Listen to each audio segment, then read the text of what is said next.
وها غزل نهار اليوم الدراسي بغزل ومسلم ومسلمين الدولة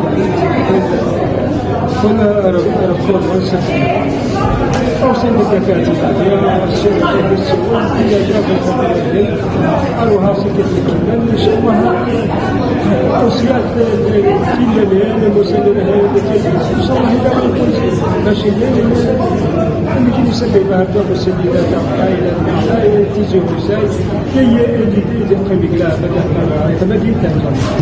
السلام عليكم ورحمة الله تعالى وبركاته. الانتباه نتاعي في اليوم الدراسي كان اني نستقبل معلومات جديدة عليا اكثر من اني نحاضر ونلقي محاضرة. الا انها كان البرنامج ثري جدا جدا وكان ممتع وشيق. نتمنى يتعاود لنا ايام دراسية بهذا الحجم الاكاديمي والعلمي، ونشكر كل اللجنة التنظيمية والمقاطعة.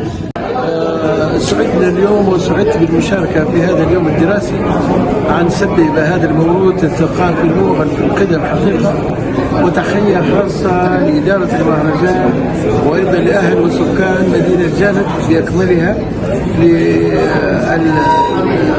للمحافظة على هذا الموروث والاستمرار في المحافظة عليه وتدوينه ونقله للأجيال القادمة، وسبب يعتبر منظومة ثقافية متكاملة من حيث المأثور الثقافي والأهازيج والأغاني والحكم والتراث اللامادي الموجود حقيقة. وشكر خاص لحفاوة الاستقبال الذي قبلنا بها نحن الوفد الريفي، شكر خاص من الأعماق نظرا للحفاوة البالغة وشكرا.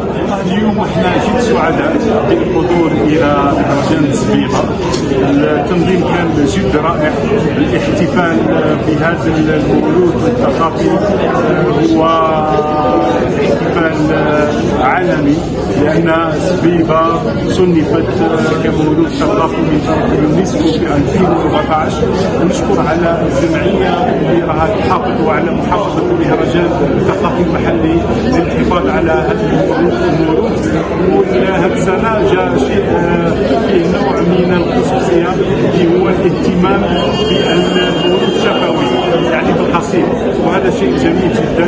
كل النجاح والشكر موصول لاعضاء التنظيم على هذا التنظيم الرائع، وتحياتي لكم. السلام عليكم ورحمه الله وبركاته. بايجا لاباس الدنيا دايما صوتنا غدير سالنا سجلنا ولقوني هو السينما والهارد واجب توجهنا إجراز النقود إجراز الكتاب السبيكة إجراز النقود إجراز المهرب ولقون سينما لجنة المنظمة سينما الدنيا تسمى بشكلها الكبار أريغا وننغاك صدمها تاكسي منوها تاكسي مرضو المهور ولقون سينما